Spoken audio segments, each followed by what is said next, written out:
Alhamdulillahirabbil alamin wassalatu wassalamu ala asyrafil anbiya wal mursalin sayyidina Muhammadin wa ala alihi wa ashabihi ajmain.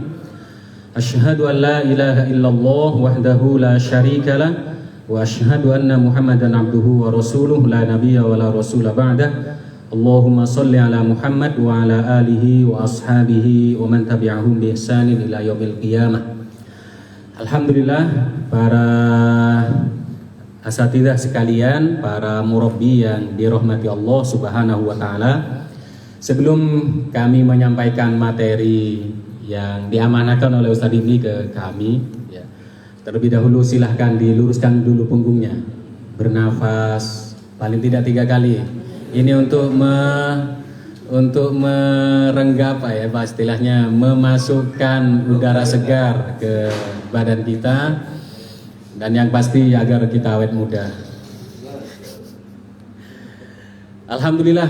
Jadi itu salah satu yang bisa dilakukan kalau pagi, karena terlalu banyak duduk itu juga yang tidak baik juga ya. Saya juga sudah kena efeknya. Beberapa bulan kemarin sudah kena saraf kejepit ya, gara-gara ya mungkin banyak duduk, banyak motoran dan lain sebagainya. Para asatidzah dan para murabbi yang dirahmati Allah Subhanahu wa taala,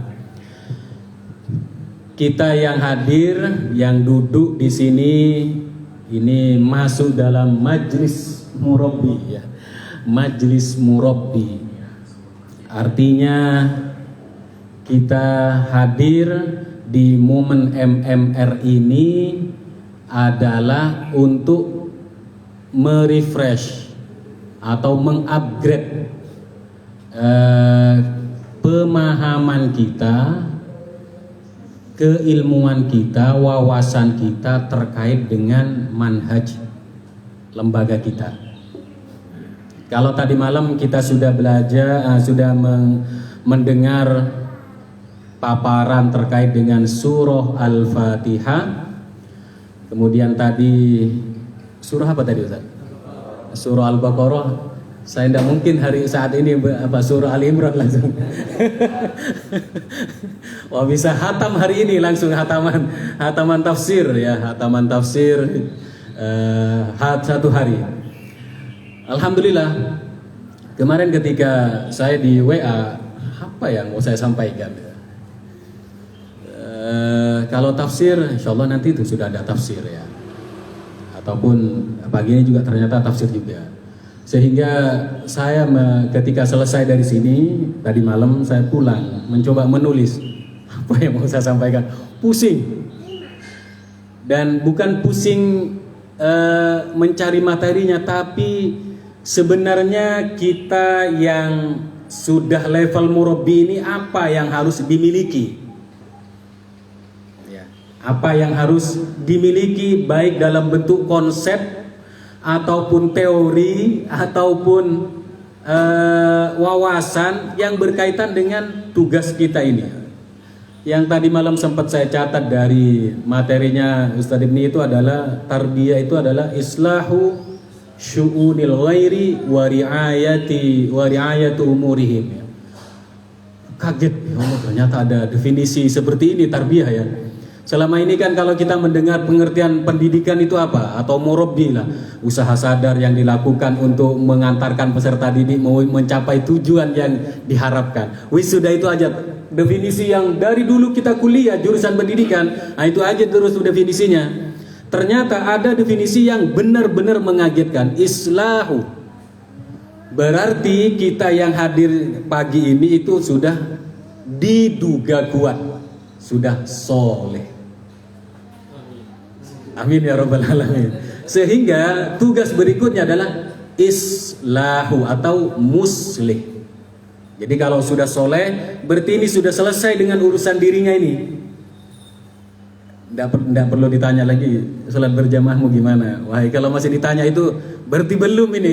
Ya belum ya. Baca Al-Quranmu bagaimana gitu ya. Nah, saya ini tadi terlambat ke sini karena masih ada tugas menghafal surah Ar-Rahman lagi. Masya Allah ya. Jadi baru tadi ba'da subuh ini berhasil. berhasil menghafalnya selama 2 hari ini. Ya Allah, ternyata membangun urutan ayatnya itu ya, ternyata seperti itu yang menghafal Al-Quran ya. Nah, dan usahanya itu adalah untuk menggambarkan Al-Quran itu mulai dari mencerita ini baru agak lebih mudah dihafal ya. Cuman memang agak malas untuk menghafal kalau tidak dipaksa. Jadi asatidzah sekalian yang dirahmati Allah Subhanahu wa taala. Pagi ini saya akan menyampaikan masih terkait dengan suratul Fatihah. Tapi bukan tafsirnya, lebih pada konsepsinya tentang Al-Fatihah. Sehari semalam kita membaca Al-Fatihah berapa kali? Minimal 17 kali. Satu pekan?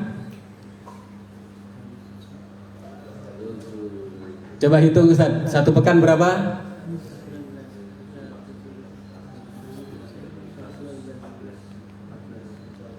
17 kali 7 119. Dalam sepekan kita membaca surah Al-Fatihah 119. Kalau 17 kali 1 bulan 30 lah.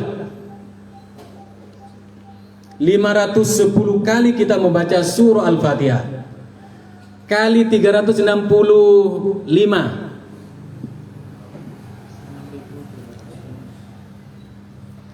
Berapa Ustaz? 6.205 ya. Saya tadi malam mencoba melakukan refleksi itu. Jadi setahun kita itu sudah membaca 6.205. Kalau kita sejak bisa membaca surah Al-Fatihah taruhlah dari usia SD sampai kalau saya sekarang usia 40 sudah. Berarti sudah berapa banyak membaca surah Al-Fatihah, dan surah Al-Fatihah ini adalah surah yang sama yang dibaca oleh Nabi Muhammad SAW. Itu belum kalau tahlilan. Belum kalau tahlilan ya. Belum kalau sholat nawafil ya. Belum sholat nawafil. Berarti berapa kali kita membaca surah Al-Fatihah? Pertanyaan reflektifnya, kalau kita sebagai murabbi, apa sebenarnya yang sudah kita dapatkan dari surah Al-Fatihah? Ya wes Ustaz untuk tahlilan. Oh iya juga. Kapan ada undangan lagi ya? Nah, apa yang sudah kita dapatkan dari surah Al-Fatihah? Kalau kita berkeluarga, punya anak, punya istri, kita punya sebuah keluarga kecil, atau kemudian kita menjadi bagian dari sebuah lembaga, apa yang sudah kita dapatkan dari surah Al-Fatihah? Jadi kita dialogis saja ya. Jadi biar kita juga mikir, iya saya sudah sebanyak itu membaca surah Al-Fatihah, kemudian kita juga belum mendapatkan misalnya petunjuk lebih teknis terkait dengan suratul Fatihah. Para asatidzah sekalian yang dirahmati Allah Subhanahu wa taala, kita runut dari sistematika wahyu ya, bahwa kita di lembaga ini meyakini sebagaimana ayat yang sering kita simak ya. Wabil a'udzubillahi minasyaitonirrajim wabil haqqi anzalnahu wabil haqqi nazala. Bahwa Al-Qur'an itu turun wabil haqqi, dengan cara yang benar. Anzalnahu, kami turunkan Al-Qur'an, wabil haqqi nazala, dan dengan membawa kebenaran, berisi kebenaran, Al-Quran itu turun. Maka kemudian kita yakini pula bahwa Al-Alaq ayat 1 sampai 5 dilanjutkan Al-Qalam ayat 1 sampai berapa Ustaz? Lupa ini. 7 saja, bukan 10. Kemudian dilanjut dengan Al-Muzammil ayat 1 sampai 10, itu merupakan internalisasi. Ketika saya kemarin mengisi DMU di Al-Qolam,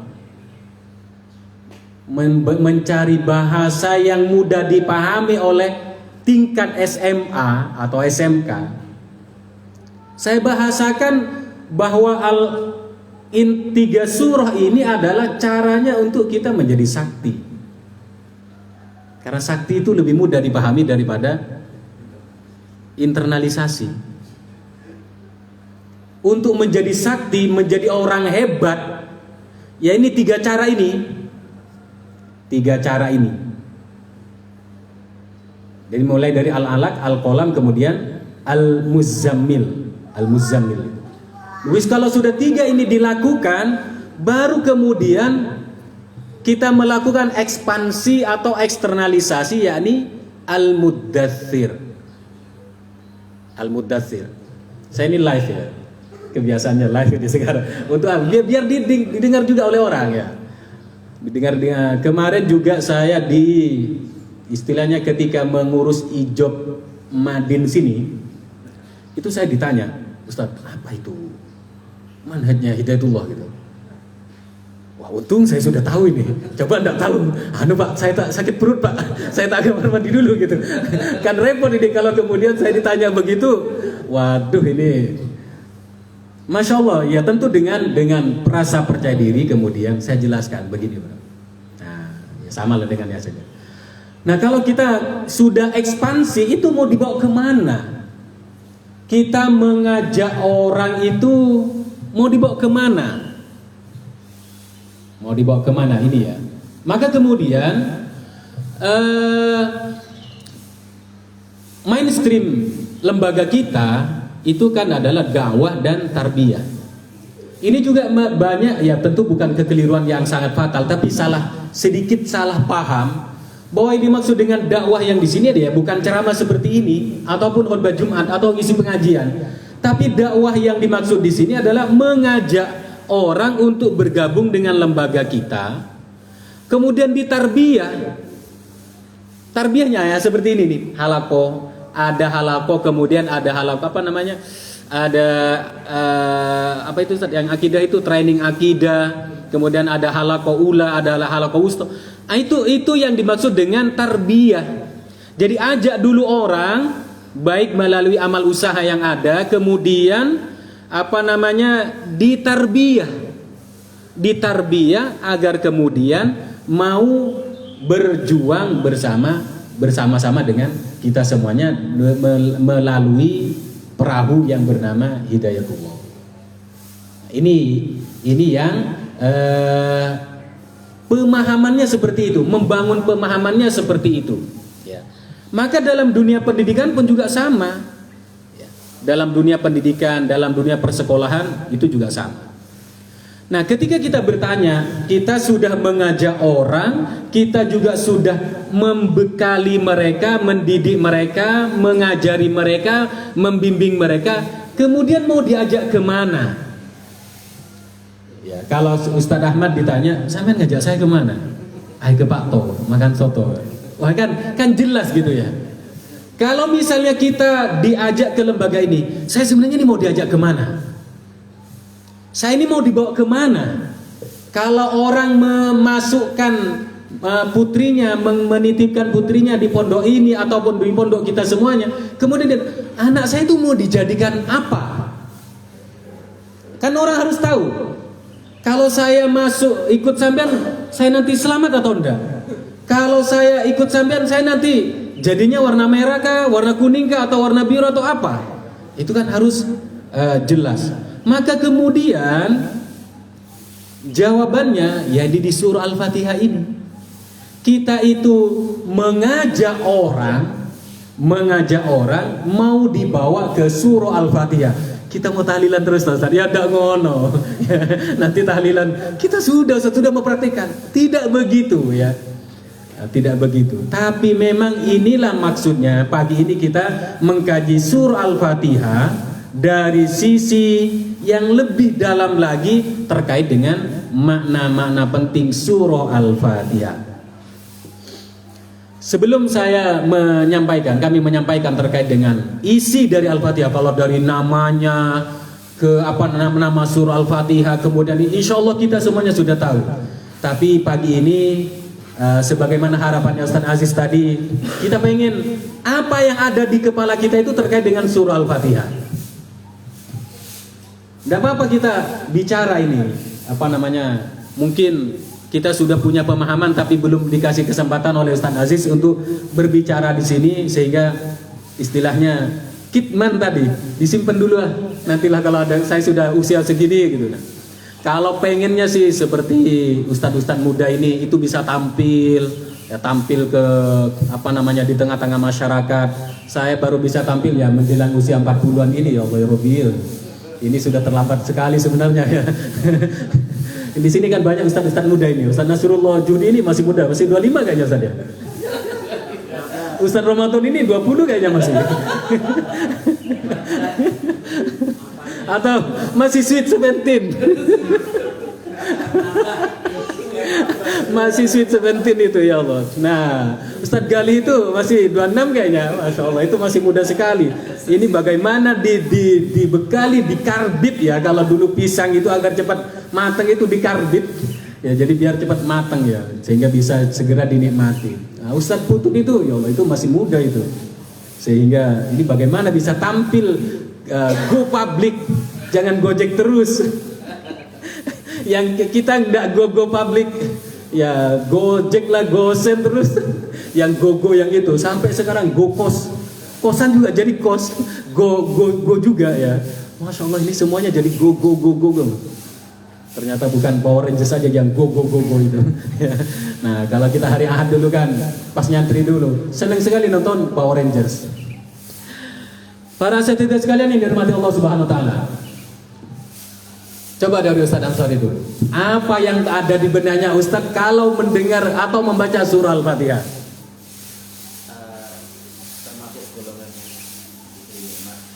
Termasuk golongan yang diberi nikmat. Oke, bagus. Ustaz Ahmad coba. Apa yang terbayang di benak antum kalau membaca atau surah Al-Fatihah ini? Petunjuk. Ustaz Anggi coba. Saya baru tahu Ustaz Anggi nih, karena beberapa kali WA-an ya. Status kehambaan. Kalau Ustaz Nasrullah Putut coba. Tauhid. Ustaz Karyato lah. Ngirim doa. Masya Allah, ngirim doa untuk orang tua. Tahlilan. Masya Allah, ngirim doa untuk orang tua. Semua yang panjenengan sampaikan itu benar adanya. Tapi ada yang lebih penting lagi yang perlu kita pahami sebagai tugas kita sebagai murabbi. Murabbi itu kan berarti yang memperbaiki. Masya Allah, ini sebenarnya kadang ketika diminta mengisi seperti ini saya tuh ini nanti kalau ndak siap, nanti ndak dibilang kader. Ini kader ndak manut ini. Atau kalau ndak siap di mana ini nih, wah ini menyembunyikan ilmu yang mana juga yang disembunyikan gitu ya. Nah, sehingga salah satu yang coba kami lakukan adalah bahwa surah Al-Fatihah itu, dan ini saya sampaikan pagi ini agar kita memiliki satu pemahaman yang sama terkait, tentu banyak ya, tapi pagi ini kita mendapatkan satu pemahaman yang sama terkait dengan surah Al-Fatihah.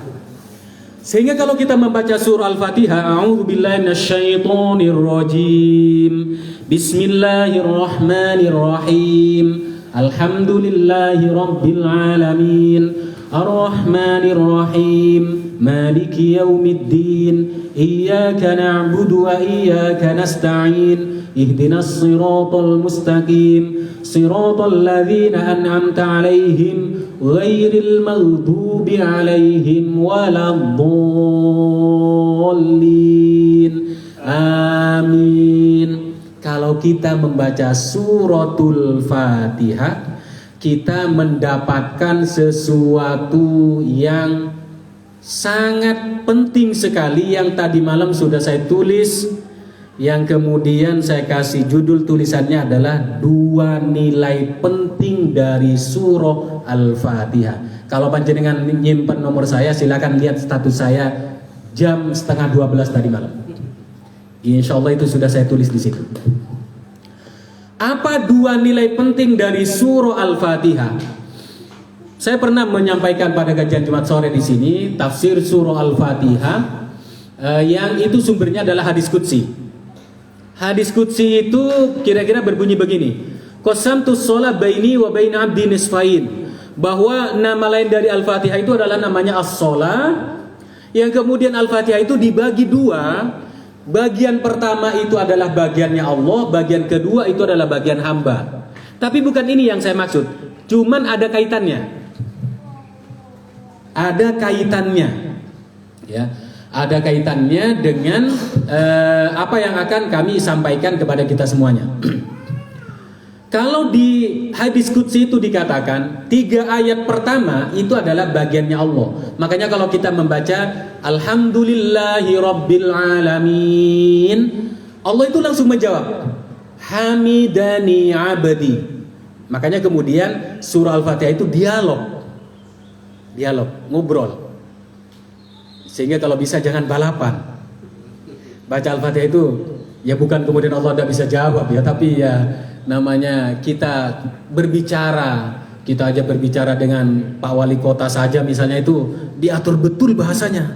Jangan sampai gufit itu keseleo lidah. Yang seharusnya dikasih 100 juta akhirnya dikasih 100.000 gara-gara keseleo lidah. Ya, salah paham akhirnya ya. Kemudian Alhamdulillahirabbil alamin Ar-Rahmanir-Rahim. Ketika kita membaca Ar-Rahmanir-Rahim, Allah langsung menjawab Athna alayya abdi Maliki yaumiddin. Allah juga langsung menjawab Majjadani abdi. Nah, ini bagiannya Allah ini 3 ini. 3 ini ya. Kemudian ketika kita sudah membaca Iyyaka na'budu wa iyyaka nasta'in, Allah juga langsung menjawab Hadza li 'abdi wa li 'abdi masalah. Wis ini bagiannya hambaku, terserah hambaku minta apa. Nah, mulai dari ayat ini nih. Saya mulai dari sini ya.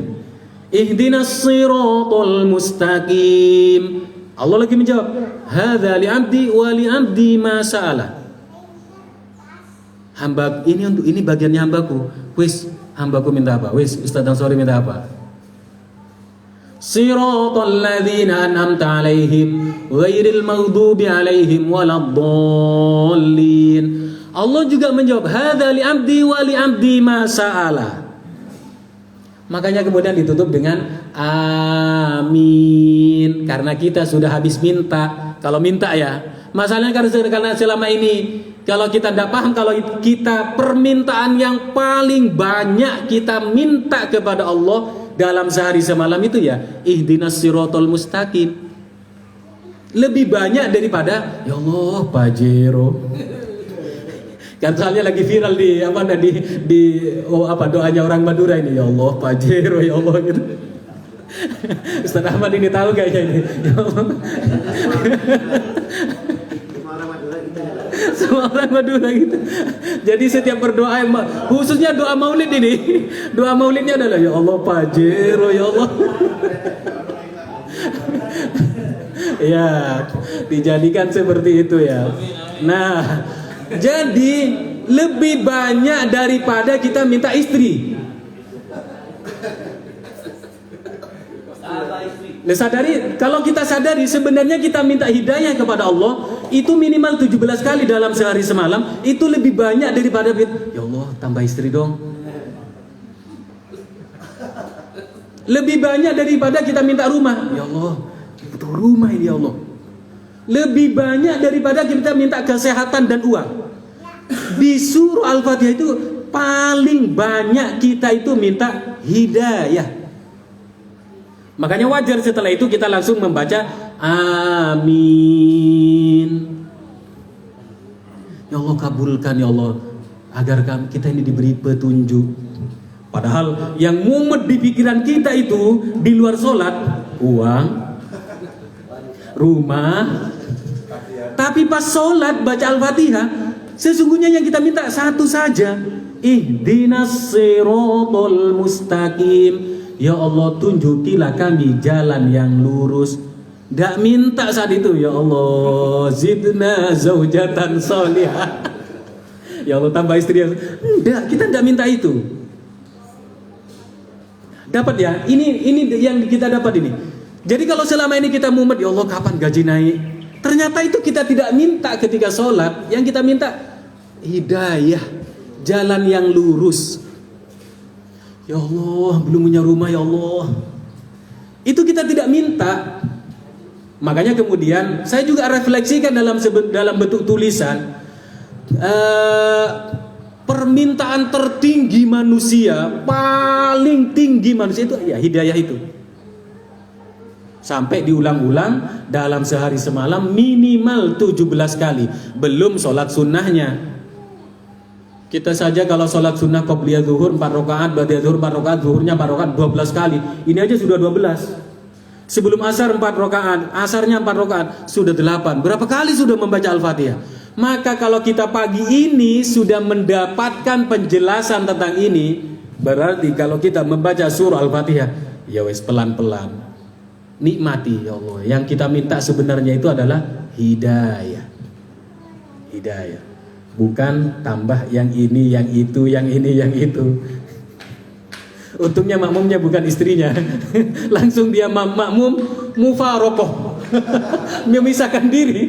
Wah, ini suami tidak benar ini. Masa sholatnya meminta yang lain gitu. Nah, asatidz sekalian yang dirahmati Allah Subhanahu wa taala.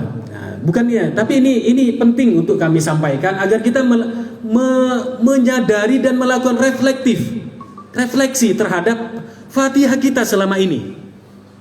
Bukan sekedar kirim Fatihah, bukan sekedar doa ya, bukan sekedar doa ketika tahlilan saja, tapi refleksi tertinggi seorang hamba, nyambung dengan yang disampaikan oleh Ustadz Karyoto tadi ya. Jadi status kehambaan bahwa hamba itu, kita ini yang paling banyak diminta kepada Allah adalah hidayah. Nanti kita refleksikan, kenapa kok kemudian yang paling banyak diminta adalah hidayah? Kok bukan minta rumah, kok bukan minta tambahan uang, kok bukan minta tambahan ini, itu, dan lain sebagainya. Asatidz sekalian yang dirahmati Allah Subhanahu wa taala. Jadi kembali ke refleksi tadi ya. Jadi dari kita mengajak orang, kalau kita sudah mengajak orang itu mau dibawa kemana? Ini yang pertama. Yang pertama, ketika kita mengajak orang, kita mengajak ke surah Al-Fatihah sebagaimana sistematika wahyu. Yang pertama itu adalah agar orang itu memiliki cara pandang hidup yang benar. Apakah surah Al-Fatihah membahas ini? Jelas. Memiliki cara pandang hidup yang benar. Al-Fatihah itu sudah mengajarkan kepada kita cara pandang hidup yang benar. Ini yang pertama, sebentar tak uraikan. Yang kedua adalah jalan hidup yang benar. Inilah yang dimaksud dengan dua nilai inti dari surah Al-Fatihah. Kita mengajak orang, diajak ke surah Al-Fatihah, bukan sekedar membaca surah Al-Fatihahnya, tapi kita mendapatkan petunjuk penting dari Al-Fatihah adalah cara pandang hidup yang benar dan jalan hidup yang benar. Lantas bagaimana cara pandang hidup yang benar menurut surah Al-Fatihah? Menurut surah Al-Fatihah sebagaimana diuraikan tadi malam oleh Ustadz Ibni, cara pandang hidup yang benar adalah bahwa hidup ini ada yang mengaturnya, ada yang mengawalinya, ada yang merawatnya, yang mengenalkan dirinya sebagai Rob. Kemudian hidup ini juga sementara, karena kemudian di berikutnya Allah berfirman Maliki Yaumiddin, bahwa hidup ini akan berpindah ke kehidupan berikutnya alias selesai.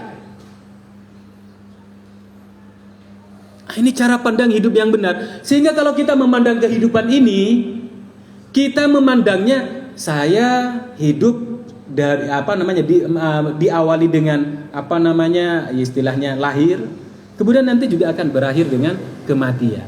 Ada awalnya, ada akhirnya. Maka kemudian ketika kita memahami ini, kita tidak memandang segala-galanya dari kehidupan dunia ini, tapi memang masih ada tahapan berikutnya. Ini cara pandang yang Masya Allah, ketika tadi malam saya mencoba melakukan tadabbur ini, dan tentu didukung dengan beberapa referensi. Masya Allah, ternyata inilah tujuan Allah. Kenapa kita harus sering-sering membaca surah Al-Fatihah dalam sehari semalam minimal 17 kali, agar kita memahami bahwa dalam hidup ini Allah itu sudah menjelaskan sejak kita membaca surah Al-Fatihah bahwa hidup ini ada awalnya, ada akhirnya. Masya Allah. Saya kadang-kadang, kenapa kok baru dapat sekarang ya? Kenapa kok baru dapat sekarang? Itu pun kehidupan ini ya, tetap dalam Rahman, dalam bingkai Rahman dan Rahim Allah. Makanya kemudian istilahnya itu, kita ini tetap senantiasa dalam punya ndak punya uang, yang penting berusaha terus, berusaha terjun ke lapangan, berinteraksi dengan masyarakat. Insya Allah itu semuanya bisa kita dapatkan. Alhamdulillahi Rabbil Alamin. Segala puji bagi Allah, Rabb semesta alam. Jadi Rabb tadi malam pecahannya adalah Rabba yurabbi tarbiyah fa huwa murabbin wa dzaka murabban. Ya. Maka kemudian dalam kehidupan ini Allah sudah sebagai yang menciptakan, sebagai pencipta dari kehidupan ini. Kehidupan ini ada awalnya, ada akhirnya. Yang mana kehidupan ini kemudian dibingkai dalam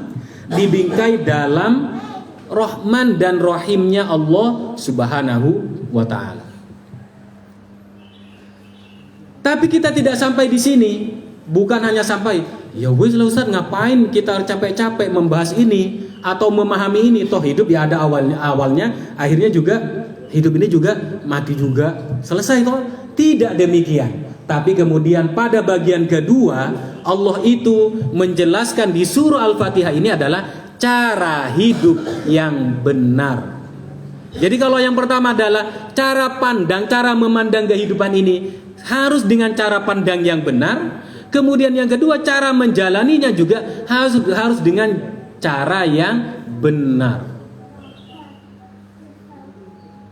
Maka kemudian mulai dari sejak iyyaka na'budu wa iyyaka nasta'in, kalau kita mau cara hidup yang benar, makanya harus diawali dengan ketundukan. Ibadah dan doa itu adalah ketundukan. Karena ibadah itu dari sisi bahasanya, lughahnya, etimologisnya, itu adalah thoriqun mu'abbadun, jalan yang diratakan. Sehingga sikap seorang hamba itu harus tawadhu. Thoriqun mu'abbadun. Ya. Yang saya baca di beberapa kitab seperti itu. Ibadah itu adalah secara lughatannya adalah thoriqun mu'abbadun, jalan yang diratakan.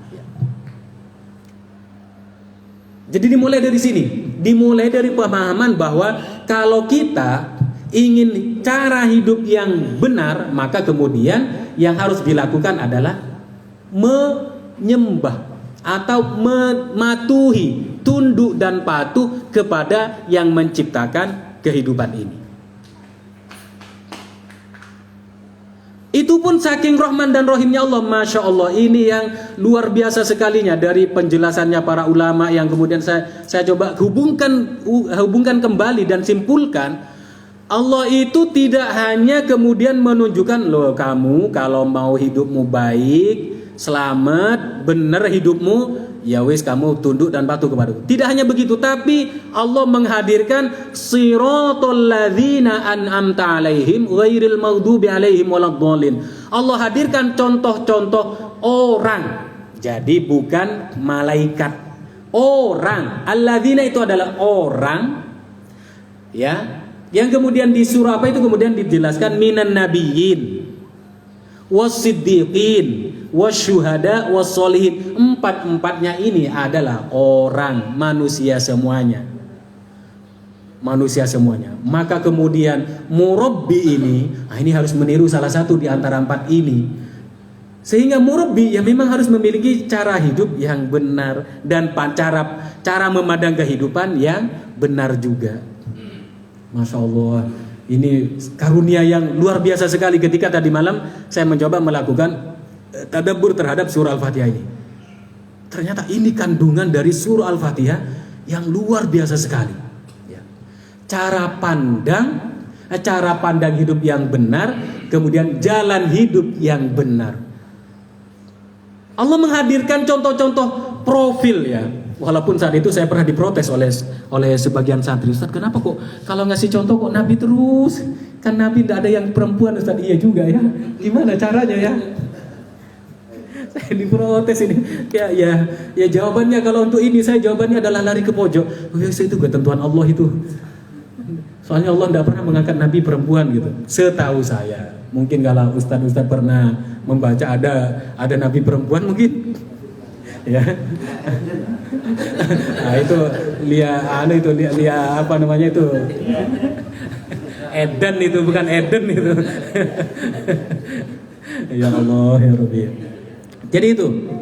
Jadi kalau kita mengajak orang dan ini adalah proses yang panjang, melelahkan, menguras energi. Sebagaimana Nabi untuk mengajak masyarakat Arab pada saat itu juga bukan perkara sederhana.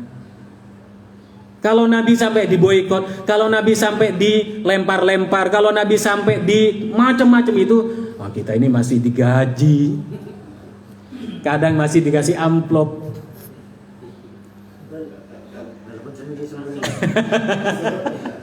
Sembunyi-sembunyi. Kita dilemparnya masih pakai amplop, bukan dilempar pakai kotoran onta, kotoran binatang. Ya tidak sampai luka-luka lah.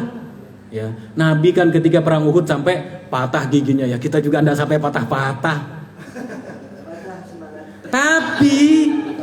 Tapi memang konteksnya tentu ada yang berbeda ya. Konteksnya ada yang berbeda. Tapi memang kalau kita memiliki ini, Masya Allah, adalah sesuatu yang luar biasa sekali. Sehingga dengan demikian kita ini akan memiliki semangat juang yang luar biasa. Bahwa cara pandang hidup yang benar adalah seperti ini. Kita ini sudah diberi banyak karunia. Tugas kita selanjutnya adalah bagaimana kita melakukan tarbiyah, islahu syu'unil ghairi, memperbaiki urusan banyak orang, wari'ayatu umurihim, dan menjaganya.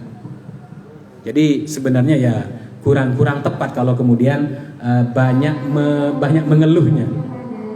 Ya memang ya kalau direfleksikan ya, coba direfleksikan. Ya memang walaupun itu ada salah satu penjuraiannya Dr. Ryu itu ya. Uang memang tidak bisa membeli kebahagiaan. Iya kalau sedikit. Kalau banyak ya bisa juga. Sehingga itu yang ngomong begitu katanya orang yang nggak punya uang katanya ya. Orang yang nggak punya uang. Makanya dia bilang begitu.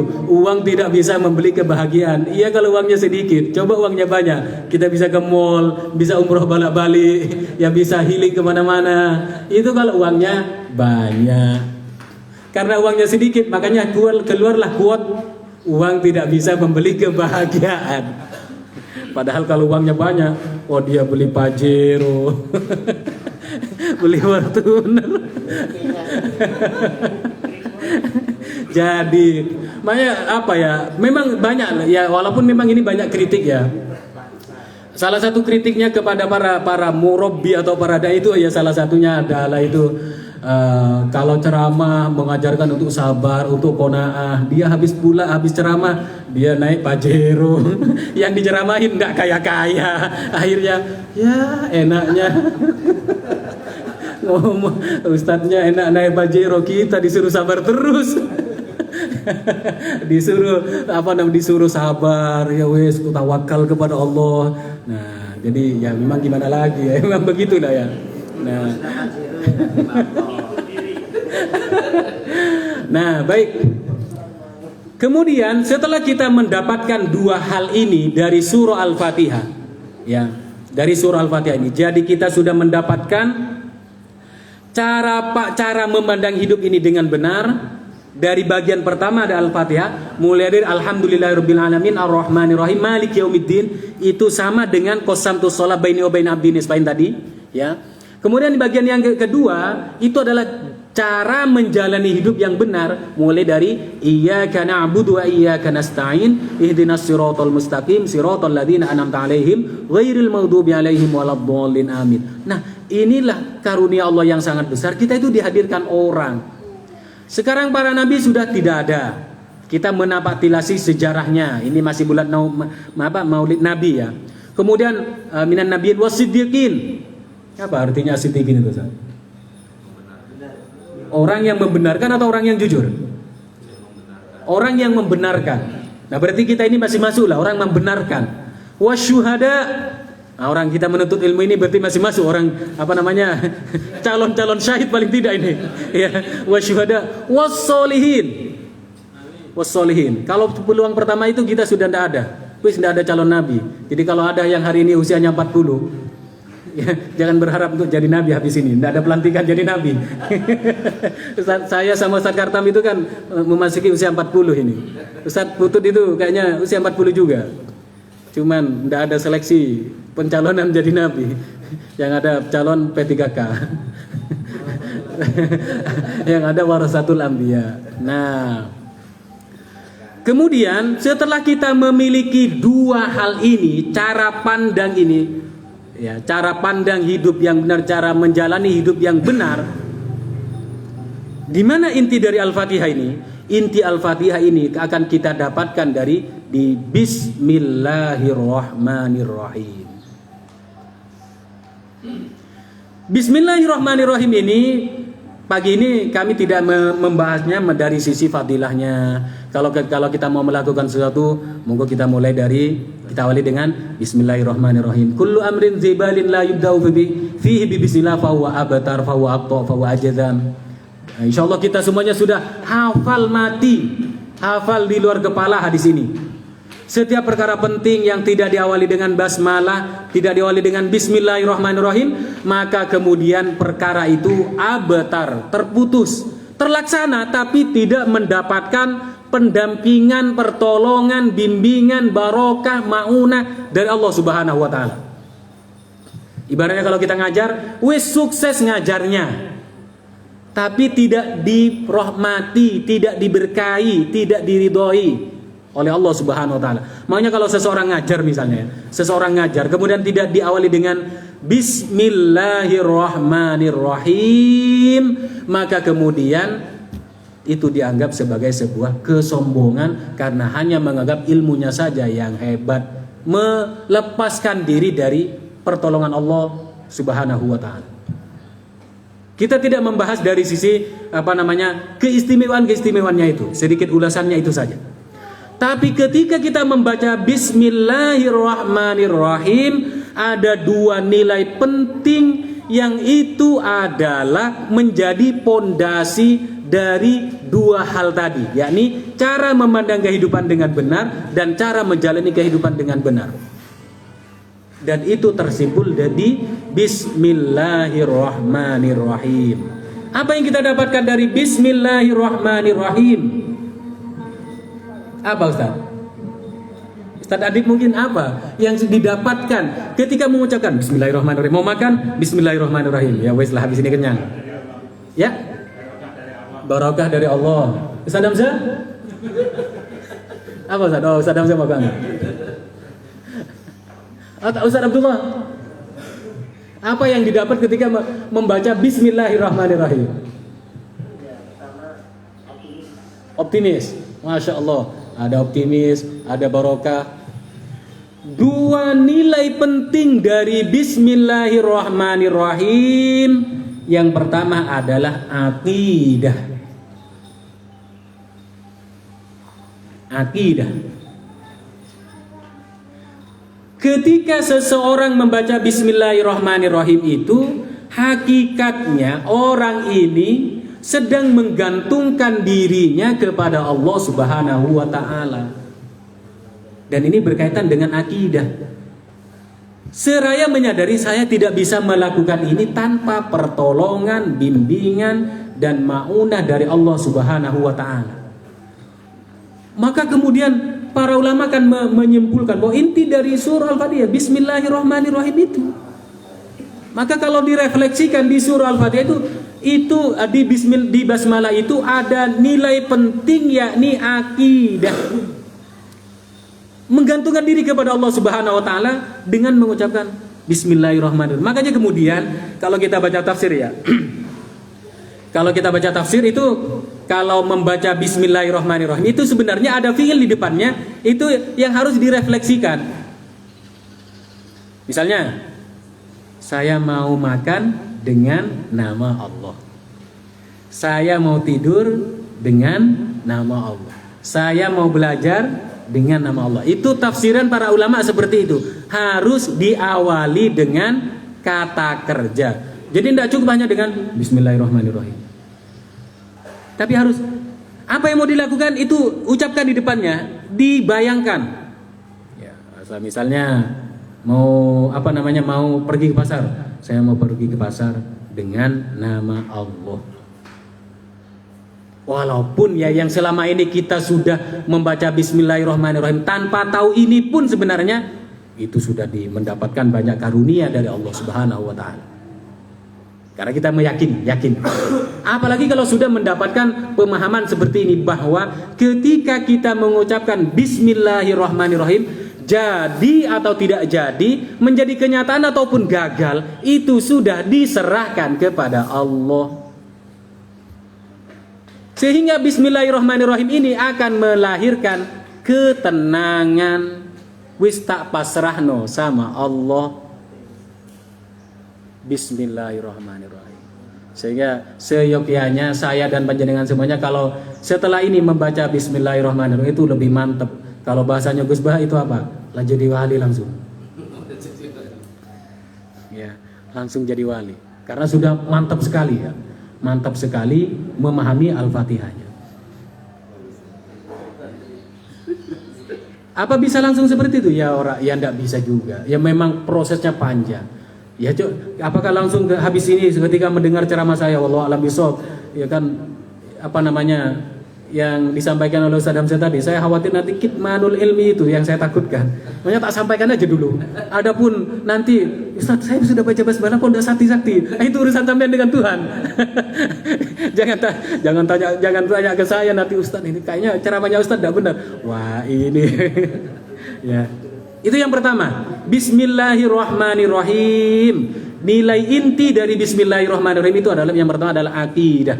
Bahwa kita sudah menggantungkan semuanya kepada Allah. Terserah Allah mau kita dilancarkan, mau kemudian tidak dilancarkan, mau dijadikan kenyataan atau kemudian ditunda oleh Allah, itu terserah Allah. Makanya kemudian ini adalah inti iman.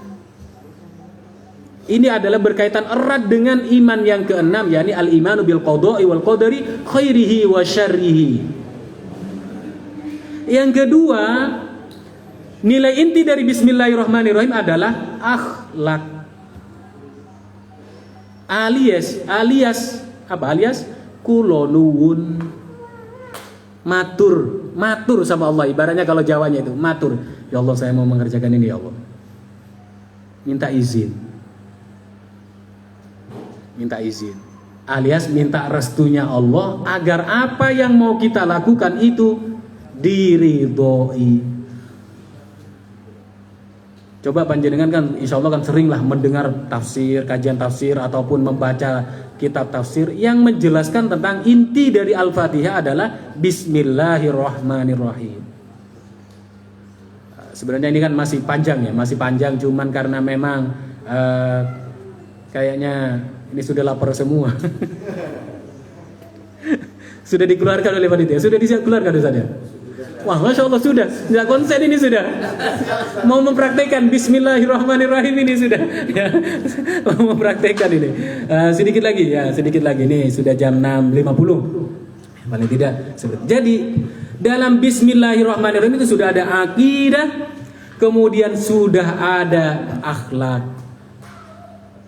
Tinggal habis ini kalau kita mempraktekkan Bismillahirrahmanirrahim itu kemudian kita ya istilahnya lebih sadar. Sadar itu apa? Sadar itu ketika kita mengucapkan ya saya mengucapkan Bismillahirrahmanirrahim. Itu sadar. Bukan tanpa ya kalau saya sudah baca atau belum? Padahal sudah baca. Itu yang tidak disadari kalau kita sedang membaca Bismillahirrahmanirrahim. Bismillahirrahmanirrahim gitu. Nah, jadi Masya Allah, ternyata luar biasa sekali. Apa yang selama ini kita kaji, apa yang selama ini kita simak dari guru-guru kita, dari ustadz kita terkait dengan sistematika ini, sesungguhnya bermuara pada Al-Fatihah yang kemudian mengajarkan kepada kita cara memandang kehidupan yang benar, kemudian cara menjalani kehidupan yang benar. Keduanya akan kita dapatkan pada Bismillahirrahmanirrahim, bahwa kehidupan kita itu apapun yang akan terjadi itu tersimpul dalam Bismillahirrahmanirrahim. Kemudian apapun yang kita hajatkan dalam kehidupan ini, apapun yang kita inginkan dalam kehidupan ini, kita harus meminta restu dan ridho dari Allah Subhanahu wa ta'ala.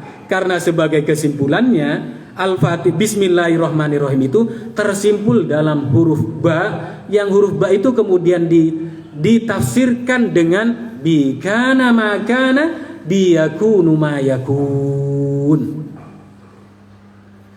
Sebab aku, jadi intinya adalah kekuasaan kemahahebatannya Allah. Kita hanya berusaha seraya meminta pertolongan dengan Bismillahirrahmanirrahim. Bikana makana, sebab aku, kata Allah, yang terjadi sudah terjadi. Biyakunu mayakunu, sebab aku, sebab kehebatanku, sebab keresoku, kalau bahasa Jawanya itu keinginanku. Yakunu, kehendak, yakunu mayakun. Yang akan terjadi bisa terjadi. Kalau Allah tidak berkehendak, ya tidak akan terjadi. Kalau Allah berkehendak, maka akan terjadi. Itu inti dari Bismillahirrahmanirrahim, tersimpul dalam ba, bikana makana biyakunu mayakun. Semoga karena ini saya juga masih ada agenda habis ini. Walaupun nanti sebenarnya janji jam 8 ya, biar masih persiapan ya. Janjinya jam 8 untuk datang duluan ya. Semoga apa yang kami sampaikan itu ada manfaatnya, menambah wawasan kita. Sebagai penutupnya, ana qori wa anta sami wallahu hadin. Saya membaca, panjenengan mendengar, wallahu hadin. Allah yang memberi petunjuk. Semoga Allah memberi petunjuk itu kepada kita semuanya. Ihdinas siratal mustaqim wal afu minkum. Wassalamualaikum warahmatullahi wabarakatuh.